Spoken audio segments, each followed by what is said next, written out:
Sup YouTube, I'm back, and I know I haven't been doing a Bleach review for a long time, probably for the past 3 chapters or 2 chapters, whichever. I was just really busy, but I'm actually a bit busy now, but to be honest, I have to do a review on this chapter, man. Like, this chapter, it was worth the wait for the whole break thing. This chapter is worth the wait. It was worth the wait. If anything, craving definitely for the next Bleach chapter. Like right now, it's just gonna be amazing right now from progression. I'm personally liking the way Bleach's progression as opposed to Naruto's. Naruto's was it was an alright chapter, but this chapter, man, this isn't. I'm gonna say I love this chapter. First of all, if you recall from the previous chapter from this one, which was 522 of Bleach, you would recall that it was about Ichigo and Renji basically, you know, going to the Zanpakuto training place with that dude. I keep forgetting his name. I'm just gonna call him Rockstar Dude because he kind of looks like a rock star, but I'm just gonna like say, you know, Rockstar Dude. I'm referring to that Royal Guard member because I keep forgetting his name. I don't know why. But anyhow, they were training with him, and a lot of people were really like skeptical about this because they're like, well, how did he invent the Zanpakuto? Aren't they born with it? Well, this chapter kind of it leads into that. It builds up upon that, and that's great that Kubo did that to take out the confusion from all the other people who were confused. And basically, he's saying out of like about 6,000 members usually that go to the Soul Society Academy, they're just given a sword with the Asochi. I think that's how you pronounce it, Asochi or something. Asochi, I don't know, something like that. It's basically what Ichigo and Renji are about to fight are those Zanpakuto spirits called the Asochi or whatever, and they're basically, they can turn into any Zanpakuto because really the swords at the academy, once they give that to you and you're training with it and all that, after a while your soul will kind of merge with it, and that's how you create your own Zanpakuto. It's kind of how it works. I'm not sure if this applies to everyone because he only mentioned like 6,000. I'm sure there are those people who just naturally get the Zanpakuto, like kind of like Ichigo in a sense. Not really sure because Ichigo didn't have to go through that at all. He just got his Zanpakuto, right? He just had the sword with him. So I'm guessing there's some cases like that because I don't recall the guy saying every every Soul Society member had to go through the process of picking up a sword from the academy and, like, you know, all that. I don't recall him saying every person in Soul Society, you know, had to go through that process, but the majority, let's just say. And so yeah, the Asoshi are what Ichigo and Renji are gonna fight, and they're basically the Zanpakuto spirits that can turn into anything depending on their wielder, I suppose. But in this case, they're just mad as hell. And when Ichigo and Renji ask why, Rockstar Dude's just like, well, it's the way you've been treating your Zanpakuto. At first I was gonna say they were treating them like crap for breaking, and really, when was the last time we saw Ichigo with Zangetsu having a confrontation? It hasn't been a while, since the Aizen arc, really. We haven't seen a confrontation between them, even when he got his powers back. But that's what I thought, but really, it's the way they've been treating them from the beginning, as a friend, family, blah blah blah. Apparently that's not the way you're actually supposed to treat them, according to the Rockstar Dude. He's like, the basis is all wrong, you know? That's why they're angry with you and they're gonna fight you. So that's basically that. And so that's gonna continue on to the next chapter, of course. But aside from that, the highlight of this chapter, in my opinion, in my honest opinion, definitely the next panel after that whole segment with Ichigo Renji training. It's the real, I kind of think, bulk of the chapter. It's what we've really been waiting for. It's Unohana. Well, yeah, it's Unohana in the underground. Was it Central or something? From Central 46, like total like bottom level or something like that. That's where they are right now. In the Muken, basically. And Kenpachi's there with her, and basically Muken is a place where they're not going to be disturbed by anyone else. So it's just those two there fighting, and they can fight however strong they want. They don't have to like hold back any of their power. Really interesting actually, because you know it's going to end up like a death match. When two Kenpachis meet, you know, with that whole like history about the Kenpachi, you're technically supposed to kill the previous one in order to advance. Now with Unohana that didn't apply, but I'm not sure whether that whole thing foreshadows that she's gonna die. I really don't want her to die, but if it's her plot progression that might happen. But anyhow, I'll continue with this with that later. But basically in the story, they're at that place, and Kenpachi's like, you know, you chose this place and blah blah blah. She's like, it's from Yamamoto's orders. You don't have to hold back. And when she notices that, you still see her loyalty towards Yamamoto, obviously here, still loyalty, full out. And they're basically talking. You don't really see Kenpachi and Unohana talking at all until now.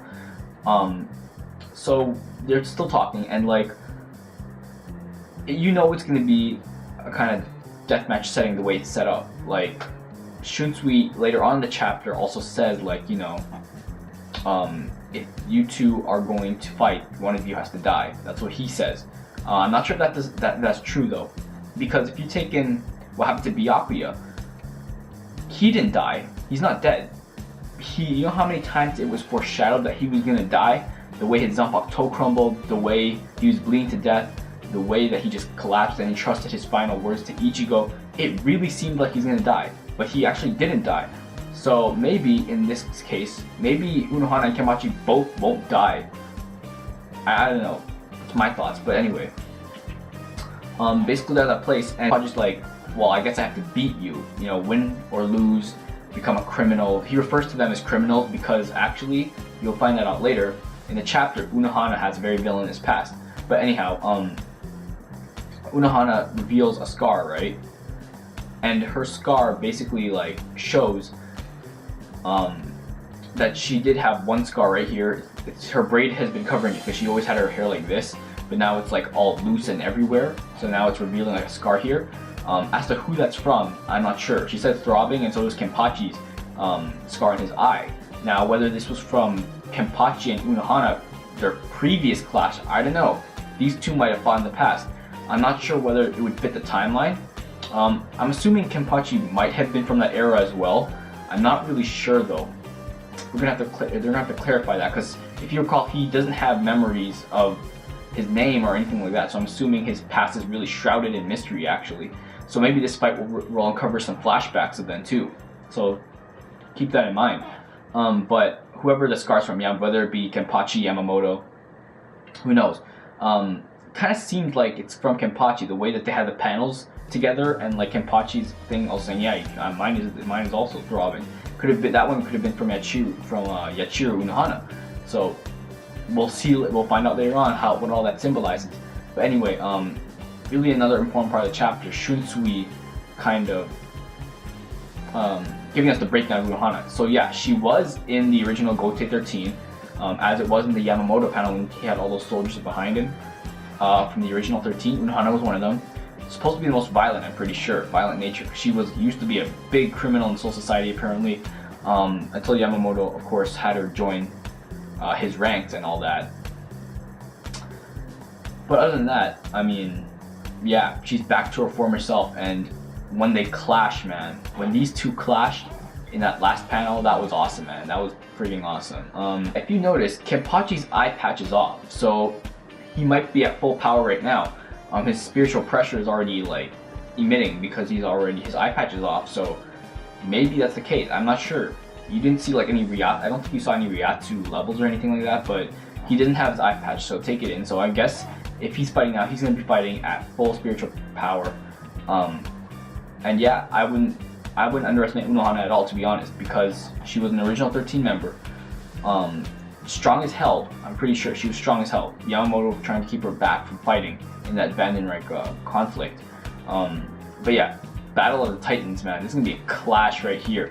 You got Kenpachi, who loves violence and stuff, and you got Unohana, master of swordsmanship.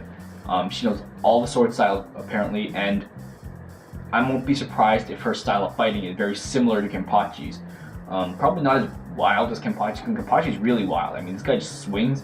She might, you know, probably be like that, but maybe a lot faster, better. I don't expect Kenpachi to win this fight in the beginning off the bat, because the way Shunsui pitted them, again, it was like kind of training, right? Teach him the way of killing. That's what he said in one of the chapters before this. And if you look back to what he said there, I don't think he's expecting Zaraki to win that easily. Like, mind you, Unohana, dang man. she knows how to heal now too. She was noted as the best healer in Soul Society, but she's also the best like swordsman of Soul Society, unless Kenpachi beats her here, of course. But yeah, that's freaking awesome. That's like two what do you call it? Two titles right there. But the thing is, the way he's fighting now, I can't see him beating Unohana off the bat, to be honest. I mean, like, I'm pretty sure a lot of you know this, but he's probably going to be beaten down and pushed to his limits, and he's going to learn something, whether it be Shikai powers, his Bankai maybe, whether he has a different way of fighting, not holding back right in the beginning, going straight off two hands. I don't know. He should learn something from this fight, though, for sure, definitely. He's not going to walk out there with like, yeah, I beat Unohana fighting the way I am, like before. No, that's not going to work on Unohana. I can guarantee that. If he's fighting the way he is now with his careless, like, he's one of my favorite captains, of course. Kenpachi is one of my favorite captains. But if you notice his way of fighting, it's very straightforward. There's no real principle to his sword action. It's just there. He just swings. And I don't think that's going to work on Unohana despite her knowledge of the swords. And she's probably going to overpower him for the first part of the fight. I won't be surprised if that happens. If he uses Kendo, she probably uses Kendo as well. She knows Kendo. I'm pretty sure she knows Kendo. Like, come on. Yeah, that's how that's going to end up, in my opinion. So that was my overall thoughts of the chapter. Unohana, man, looked badass in this chapter, though. Her whole hair off, like, everywhere. She looked like definitely a villain of Soul Society. She looked like serious, man, serial killer, mass murder kind of thing going on there. Definitely, like, if you took Kenpachi and like his female counterpart be Unohana, like, they really think about it. They really have really similar personalities, to be honest. They both love combat, clearly. Well, this Unohana does, the former one. And yeah, that's definitely gonna be a treat. I actually like this part of the chapter a lot better than the Ichigo Renji training. I mean, that thing's important too, but I'm liking the Unohana Kenpachi training thing going on. Can't wait to see how that clash ends up next week. Hopefully they show that. Kubo better show that, man. So leave your thoughts of the chapter in the comment section below. On your thoughts, like, give your insight. What do you think's gonna happen? What do you think Kenpachi's gonna learn from this fight? Do you think Unohana will die? Because I'm pretty sure Kenpachi has to win eventually. Like, why would Kubo do that? Do you think Unohana will actually die? Maybe lose, perhaps? I'm pretty sure she'll lose, but in the end. But I don't think she's gonna die. But if you think she's gonna die, put in the comment section why. Also, what do you think about the Ichigo Renji conflict? Do you think they're gonna win like very easily? Do you think he's gonna have a confrontation or anything with that? How do you think they're gonna fare in that fight with the Asoshi? And also, yeah, just give your insight, man. And like the video, subscribe to my channel if you haven't already. I'll try to do as many Bleach reviews as possible per week. Try to get back on task on that. That's all I got for now, and I'll see you guys later.